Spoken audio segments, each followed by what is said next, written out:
Hello, gorgeous souls. Wanted to come on and I wanted to talk about this topic because when I understood this particular wound, for me as a highly sensitive person, a creative, a creator, a healer, I don't particularly vibe with the word healer, but facilitating change work. And so this was huge for me, and I've got my notes down here because I really want to make sure that I touch the points that I want to touch because I can go on tangents and not share what it is that I want to share with you. And I absolutely love this topic. I could talk about it all day long, and it was such a profound moment for me to understand why I couldn't use my voice the way I wanted to use my voice.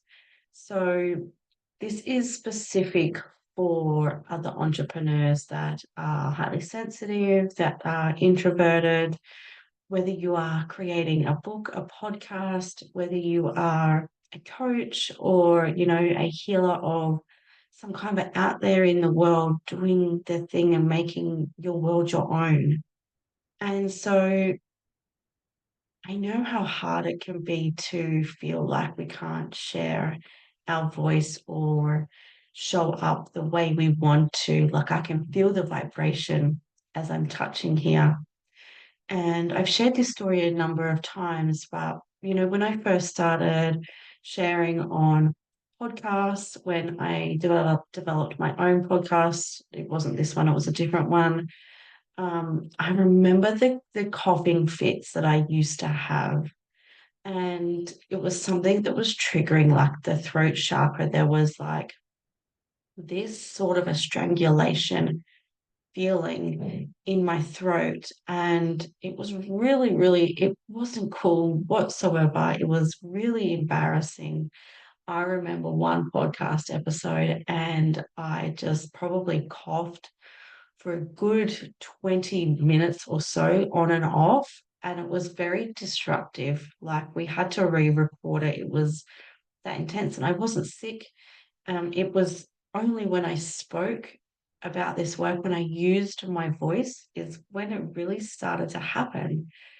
And the witch wound is huge. And you may have like physical symptoms like I did, or you may have like the non-physical symptoms, such as like procrastination, fear of being seen, of self-sabotage. We can get into big self-sabotage patterns because we're fearing being judged. We're fearing that we are essentially going to be burnt at the stake. And it it breaks my heart when I see highly sensitive women feel stuck in what they want to share and how they want to show up, and feeling like they're not good enough or their work is not good enough. And we can really spiral and loop with this wounding because it's a deep fear that something bad is going to happen if we put ourselves out there, if we share these talents and these gifts that we have. And how I work is I work within the shadow work realm. I work with a lot of intuition, and I work with a lot of generational ancestral healing. Like it is a huge passion of mine because it didn't start with us, but it can finish with us. We can begin to pave a different yellow brick road. We can move into our own wizardry instead of, going and sourcing our power into somebody else. And we can essentially become like our own healer. So the witch wound, we all know that trauma is stored in our DNA cells. It is passed down for centuries. And so when for me, I didn't do any like the Akashic records or anything like that. It wasn't something that I felt that I needed somebody else to journey me with. It was something that felt really true in my body, and I just trusted my intuition. with that. And, you know, we can do tools like muscle testing and work with pendulums and things like that. So the witch wound is so unique to each and every one of us. And I want to share on this recording, because I'm also going to be sharing this up to my podcast and as a class and as to YouTube, because I want it to get out there that those of us that really feel deeply, we really feel things, you know, heavy in our body, that we can work on this part of ourselves. We can put our creativity out there. We can put our art out there. We can put our books out there. We can put ourselves out there. And the witch wound can really, really bring up a fear of rejection, a fear of judgment.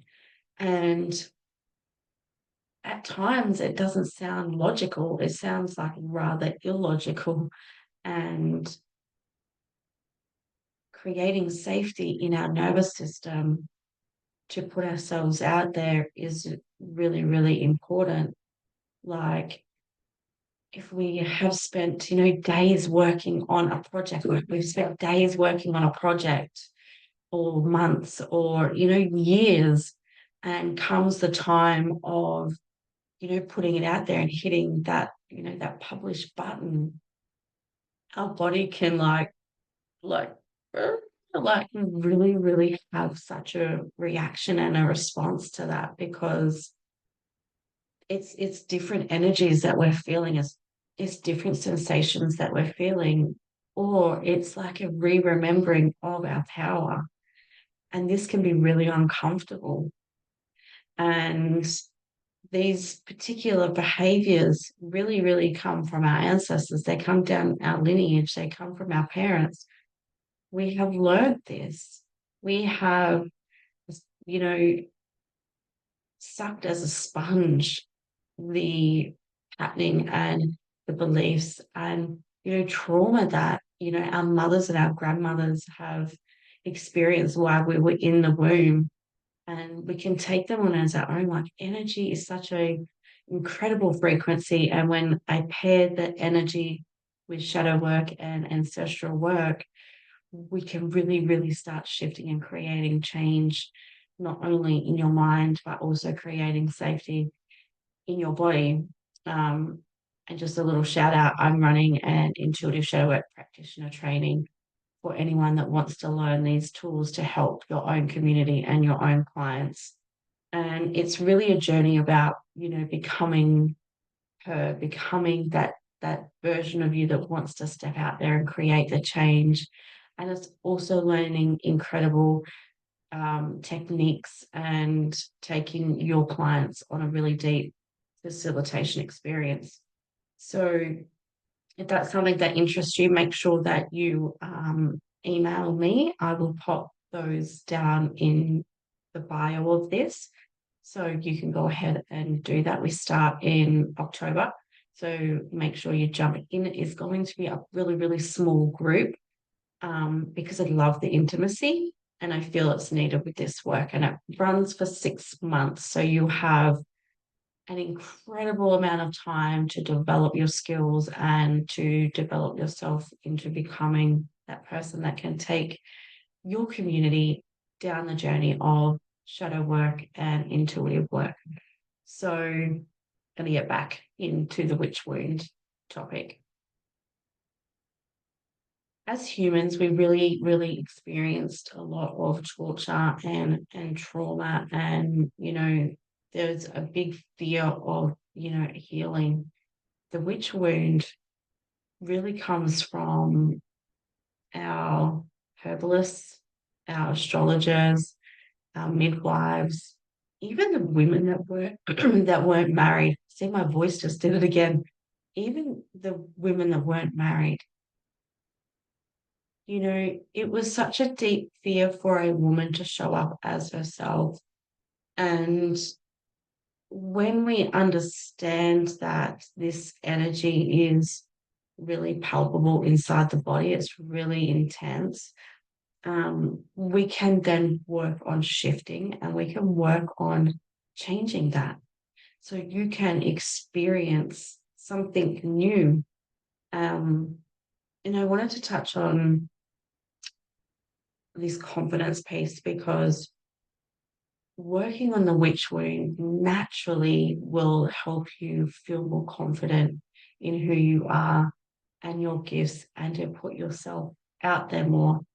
And I know as an introvert and someone who is quite uh, reserved, I like to keep quite private, but I also know I want my work to be out there. So it's like balancing it. How can I honor this part of me? And how can I honor this part of me that wants to create this impact, to do this thing? Because it's not fair that this work just stays, to me. And so I've had to work on my throat. And I did that by, you know, showing up. I did that by, recording rather than going live. I did that by sharing my thoughts and opinions with everybody else. One step at a time. One step at a time. We can really go into um, overwhelm, and that can really rattle our nervous system if we're not used to it. And so I always teach the women that I work with to really trust their body because our bodies have a story to tell. We create safety in the mind by doing the mindset work and the shadow work from, a mindset perspective. And then we go into the body, we go into the nervous system, and we start creating a different relationship with the energies and the sensations that we are feeling. And it can be really hard to want to feel the fear of rejection, of not being good enough, of putting yourself out there and getting crickets. And I know what that is like, especially on particular social media apps. Like you can really, really feel like you're talking to no one. And we can start to ruminate, in our bodies and in our mind, going, well, I'm not good enough.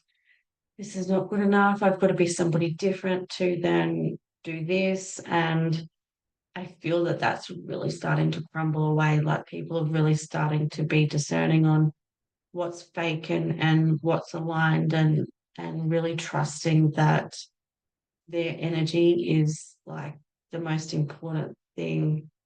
And so when we are doing a lot of body work, a lot of somatic shadow work, we can really create that long lasting change so you can break through these sensations that are holding you back.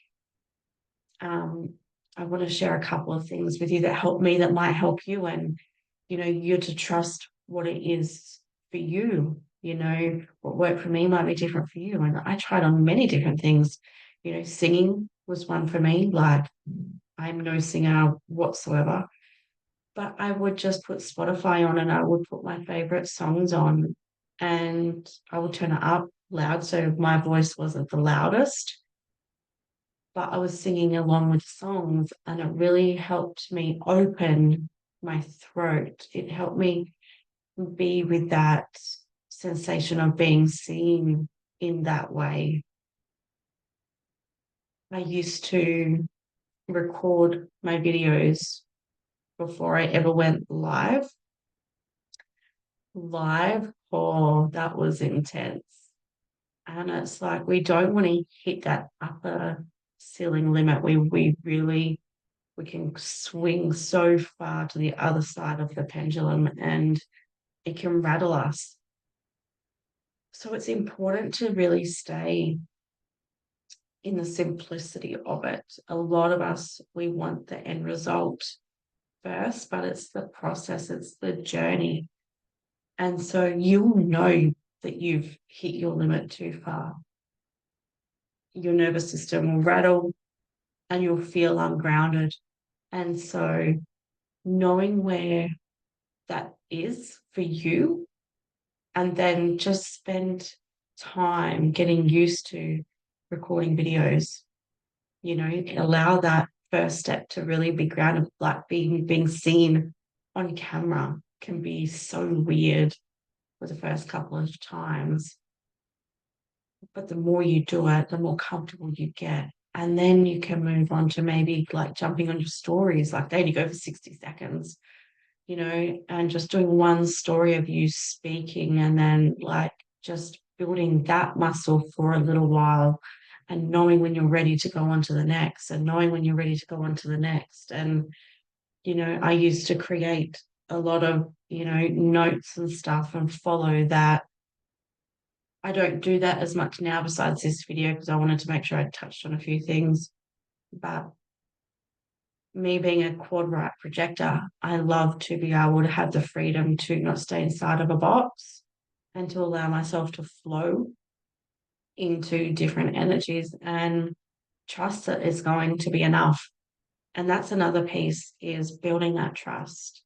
We have grown up in a society, the woman didn't have her own bank card until like the 1970s, maybe. She wasn't allowed to have her own money. She had to have a guarantor to have access from a man. She had to have that guarantor to, have a loan or whatever it was back then, line of credit. And she had to ask for money. Like, and you think about that was only like 50 years ago, 50 something years ago. It's not that long ago. It's only one generation ago. And that is deeply felt for a woman that she's untrustworthy, that she's not good enough, that she's not smart enough. And we've been raised in a way I can just feel like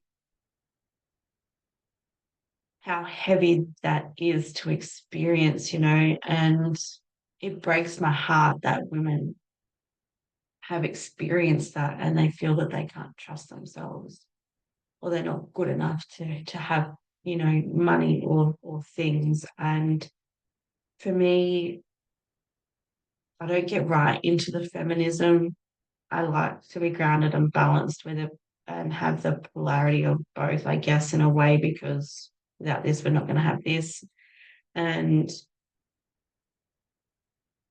we need both energies, right? And so understanding how we can hold what it is that we want and we can still be provided for by the masculine and we can still remain like that independent where we can take care of ourselves. And it takes a lot of trust as a creative to be able to do that, and especially when you're deeply feel like this has been my journey, you know my whole lineage, the man has taken care of the woman, and they've felt stuck in situations or when things haven't worked out with that male energy, that their whole life gets ripped out underneath them.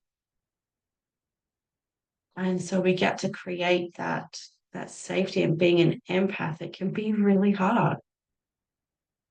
There's no sugarcoating it. Like, you've got to put in the work. We can choose to hold the label of like, I'm not good enough, it's too much, it's I don't want to be rejected. And if we've been rejected our whole life, that's going to be a core wound that we need to create safety around. And we get to help our clients create safety around those core wounds, because mindset just isn't going to do anything. It's going to come into this physical body. You know what I mean? Like, yeah. What are other things that I started to do? Breath work was another one. Obviously, I'm trained in shadow work, so I've gone through, the last 3 years of my own shadow work journey. Um, and that's really, really helped. And I keep sort of investing in myself in different areas of my life to have a bit more of an understanding of different aspects of me, with different modalities. So knowing where you should invest in yourself and when to take a step back is we can put our power into that person. We can put our power into that coach. We can put our power into that healer to fix us. But you can essentially become your own healer. You can essentially just go, I really want to go into this program because I just want to be around that energy and I want to be around that vibe, and I'm open to learning something new, but I'm so rock solid in who I am and the knowledge and wisdom I have. Instead of going, I need this person to help me, I need this person to fix me. We often go to, energy healers and stuff. And it's great, and to have the attunement and things like that. I'm not dismissing that that doesn't work, because it does. But if we're just solely relying on these things, we're giving our power away. And us as, intuitive and empaths and highly sensitive, is we are so attuned to everybody else. And if we just flipped that switch a little bit more and we went inwards, we could really, really be so deeply connected to our own intuitive senses, our own shadows, create radical self-awareness. Yes, it is great to have people in your blind spots. I love people having people in my blind spots, but there's a time and a place for it. And so knowing when to invest is a really, really great tool, um, and awareness to have in shifting this energy of the witch wound. Journaling, writing. I really got into writing. I have a Gemini midheaven, so I love to teach and I love to write. Writing for me this past year has really opened up my voice and my mastery that little bit more. So it's working on my own energy mastery, you know, connecting more in with Oracle, connecting more in with tarot, connecting more in, with movement, connecting more in with my food. There is so much available to us. And I think this is where we get really stuck on what path to take. We're over consuming so much wisdom and knowledge that we really don't know what's truly meant for us. And this is why you get to be connected with your own intuition. And it's not anything to be feared. Like, the witch wound can really instill that fear in us, and we can really stay inside that spiritual closet. I've spoken to many women and they've asked, am I psychic? Do I have intuitive abilities? And my answer is, yes, you do. If you're asking that question, yes, you do. And we've just got to be comfortable in it and to trust it.